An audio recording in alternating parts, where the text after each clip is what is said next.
Shayton bilan dehqon. Bir kun shayton bilan dehqon uchrashib qolibdi.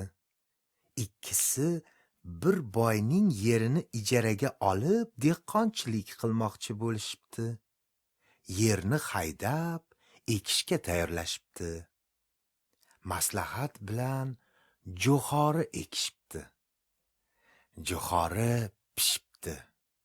Ikkisi hosilni bab-baravar bo'lish to'g'risida maslahatlashibdi. Dehqon shaytonga: "Jo'ra, sen xohlagan qismingni ol", debdi. Shayton mo'ljallab qarasa, jo'xorining poyasi ko'p ko'rinibdi. Tepasiga qarasa, onda-sonda jo'xori so'tasi turgan emish. Shayton: "Ustki qismini olsam oz, poyasi ko'p. Ko'pini olaman", deb o'ylabdi. "Ey jo'ra, bo'lmasa men pastki qismini oldim", debdi. Dehqon: "Hay mayli, ustki qismi oz bo'lsa ham bizga qola qolsin", debdi.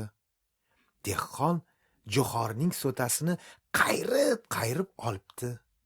Poyasi shaytonga qolibdi. Shayton: "Dehqonni xo'p aldadim. Faqat 5-6 qop jo'xori olib ketdi. Ko'pi menga qoldi", deb quvonibdi. O'roq bilan jo'xori poyani urib olibdi. Dehqon jo'xorini oftobda quritibdi. Qopga solib, to'qmoqlab donini ajratib olibdi. Keyin jo'xorini bozorga olib boribdi. Shayton ham bir eshakka poyani ortib bozorga borgan ekan. Dehqon bir qop jo'xorini 8 tangaga sotibdi. Shayton esa bir eshak jo'xori poyasini 7 pulga zo'rg'a sotibdi. Shayton: "Dehqon qanday noinsof! Meni aldabsan-ku", debdi. Dehqon aytibdi: "Sen qiziq gapni gapirasan-a? Jo'xori pishgan vaqtda-ku o'zing tanlab olding. Bo'lmasa, bu yil yana ikkovimiz dehqonchilik qilaylik. Ko'nglingga ma'qul bo'lganini tanlab ola qol", debdi. Shayton o'tgan yilning zararini to'latib olaman deb, ikkinchi yil ham dehqon bilan birgalikda sabzi ekibdi. Sabzi pishgandan keyin dehqon bilan shayton maslahat qilishibdi. Dehqon shaytonga: "Bultur men firib yedim deb janjal qilgan eding. Bu yil ham ko'nglingga yoqqan qismini o'zing tanlab ola qol", debdi. Shayton sabzi ekilgan yerning 4 yog'ini aylanib qarasa, sabzining bargi hamma yoqni bosib yotgan emish. Tagini ochib qarasa, har yerda bittadan sabzi emish. Shayton: "Bultur tagini olib firib edim. Bu yil yuqorisini ola qolay", deb dehqonga aytibdi. "Ey jo'ra, yerdan yuqorisi meniki, yerdan pasti seniki". Dehqon: "Endi xohlagan tomoningdan o'roq olib kelib, o'rib olaver", debdi.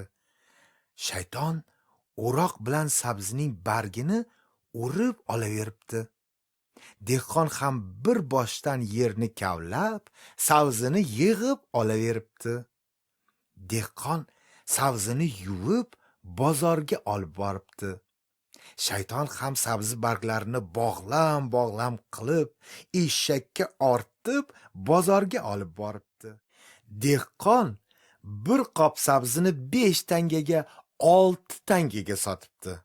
Shayton bir eshak sabzi bargini u yoqqa bu yoqqa olib borib 2 pulga ham sota olmabdi. Shayton dehqonga: "Menga bultur ham firib berding.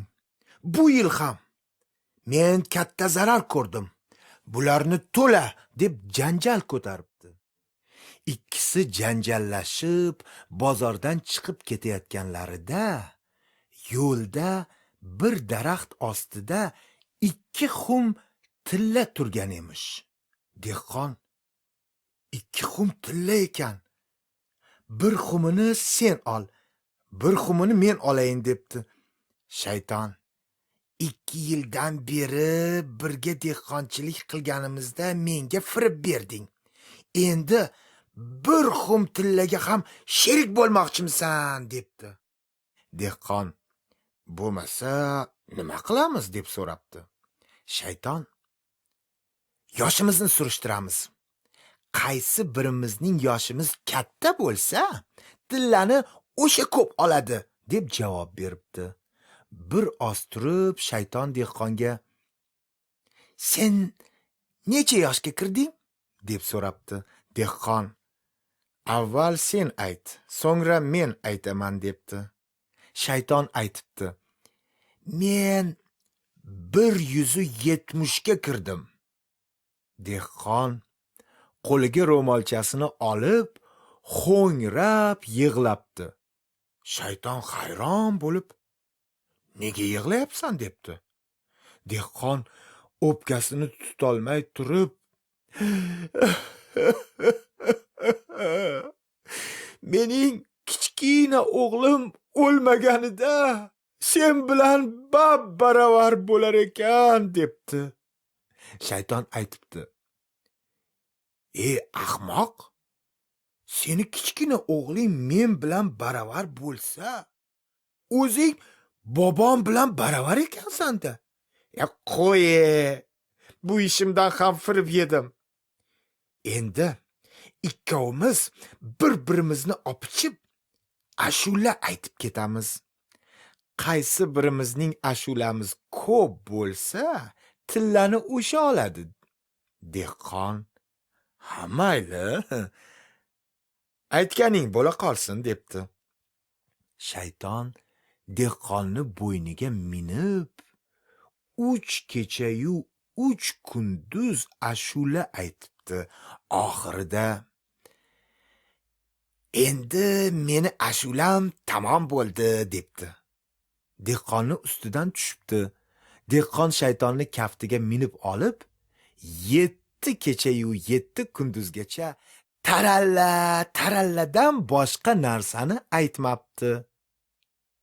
7 kundan keyin dehqon shaytonga hali sen tarallasini eshityapsan. Tarallasi 40 kunga boradi. Bundan boshqa ashulam juda ko'p. Ularni aytib tamom qilib bo'lmaydi debdi. Shayton dehqonni otib tashlab, urishib, bordi keldini uzib ketibdi. Dehqon 2 xum tillaga ega bo'lib qolibdi. Steel Pantera taqdim etadi. O'zbek tilida Tohir va Zuhra, o'zbek xalq ertaklari. Bir bor ekan, bir yo'q ekan. O'tgan zamonda bir podshoh bor ekan. Uning farzandi yo'q ekan. Kunlardan bir kun o'ylab, xafa bo'lib o'tirsa, o'ng qo'l vaziri so'rabdi. Podshohi olam, nega xafasiz? Davlatingiz bor. Hamma fuqaro sizning ixtiyoringizda bo'lgandan keyin buncha xafagarchilikni nima keragi bor? Sharq ertaklari. Kunlardan bir kun bir sichqoncha tug'ilibdi. Bu sichqonning boshqalardan farqi shunda ekanki, uning bo'ynida oq qashqasi bor ekan. G'afur G'ulom, Shum bola. Biz yalang oyoq, bo'z ko'ylak ishtonli kirchir bolalar to'tiga yaqinlashib, "To'ti, to'ti, to'ti, to'ti" deb qichqirar edik. Asrakal bizni quvlar edi. Qo'liga tushsak urardi. To'ti bo'lsa, orqamizdan "E bo'yni" deb so'kardi.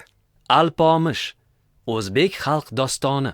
Burungi o'tgan zamonda 16 urug' Qo'ng'irot elida Dobonbey degan o'tdi. Dobonbeydan Alpinbey degan o'g'il farzand paydo bo'ldi. Alpinbeydan tag'in 2 o'g'il paydo bo'ldi. Katta konining otini Boy bo'ri qo'ydi. Kichkinasining otini Boy sari qo'ydi. Turmush tasbehi. Umar Xayyom ruboiylari. Ul kimu go'zallarga xandon lab bermish, dard ahliga jigar qonun zab bermish. Qismatimiz shodlik bo'lmasa ne g'am, shodmiz chunki g'amni minglab bermish. Rus tilida. Zumrad va qimmat. O'zbek xalq ertaklari. На краю оврага стоял маленький домик. Жили в домике 4. Старик со своей дочерью Зумрад и жена старика со своей дочерью Киммат. Старуха свою родную дочь Киммат любила, а падчерицу Зумрад ненавидела. Бедную Зумрад она и била, и ругала, и с утра до вечера работать заставляла, ни минуты покоя ей не давала. А Зумрад была девушка красивая, приветливая, умная. Ганс Христиан Андерсен. Qish ertagi. Окна зачастую покрывались ледяными узорами. Но дети нагревали на печке медные монеты и прикладывали их к замерзшим стеклам. Сейчас же оттаивало чудесное кругленькое отверстие, а в него выглядывал веселый ласковый глазок. И это смотрели каждый из своего окна, мальчик и девочка, Кай и Герда. Корней Чуковский. Пашша ой пашша. Муха, муха-цокотуха, позолоченное брюхо, муха по полю пошла, муха денежку нашла. Пошла муха на базар и купила самовар. Sergey Borodin. Dmitriy Donskoy. Tarixiy roman. Гриша вышел со двора и вдалеке перешел улицу. Широко расставив руки, на тяжелых неповоротливых ногах не спеша, пошел он по мосткам к татарину. А Мурзе нравилось на город глядеть, нравилось от прохожих почет иметь. Завидев Гришу, Бурхан слегка скосил на него глаз и отвернулся. Не Мурзе же сворачивать, уступать дорогу. Audio kitoblar haqida ma'lumotlarni www.audiobook.uz saytimizdan olishingiz mumkin. Steel Pantera hamisha siz bilan.